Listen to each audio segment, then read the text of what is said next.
So, what is a noble? Who really pulls history's levers, the crowned head in the spotlight or the quiet hand in the wings? Kings come and go, thrones crack and are repaired, but the noble survives. Their names drift through time like smoke. Dukes, counts, samurai lords, grand viziers. They're not always on the coin, but often decide who gets minted on it. Today we're stripping the gilding from noble.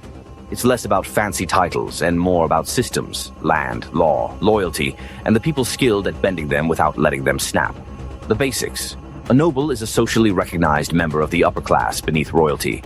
They held privileges that outlived rulers. Inheritance, born into the estate and its power. Royal grant, a crown elevates you for loyalty, war, or sometimes straight-up money. Marriage or absorption, wealth or alliances could buy entry.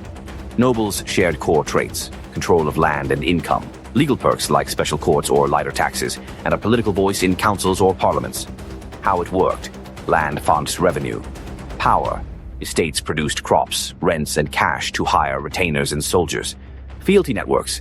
Oaths bound nobles upward to kings and downward to peasants or vassals. Office leverage. Sheriff, chamberlain, daimyo. Administrative teeth for the realm. Immunities and optics. Trials by peers. Tax breaks. Grand heraldry to command respect. Marriage markets. Alliances grew territory without war. Patronage. Nobles funded art and culture that reinforced their status. Succession drama. Every birth, death, or arranged marriage could redraw power maps. Predictability, knowing how to play this game, was a noble's superpower. History and origins. Rome. Patricians built the model, birth plus privilege outlasting governments. China. Nobility blended with bureaucracy, exams competed with bloodlines.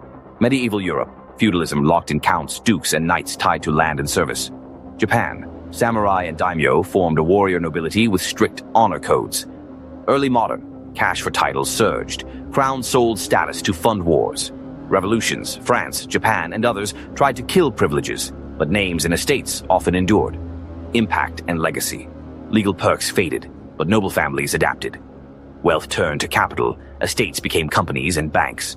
Social networks persisted. Elite schools and marriages kept influence alive. Tradition sells trust. Old names still open doors and calm, anxious crowds.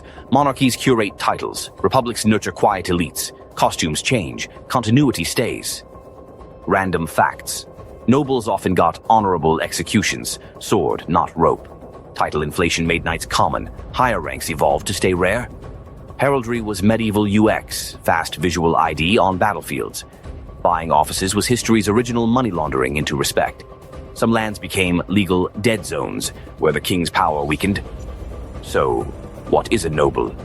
Really, a noble is a bundle of permissions to command, collect, and advise, wrapped in law, custom, and story.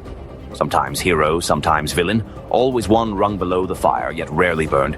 Strip away the romance and you get land, plus law, plus loyalty, plus longevity, the formula for surviving kings, revolutions, and centuries. If you also like learning random things, subscribe. You have found your happy place. Poem. Velvet shadows. Velvet shadows guard the gate. Power dressed in robes ornate. Thrones may tilt and empires fade, yet nobles sign the silent trade.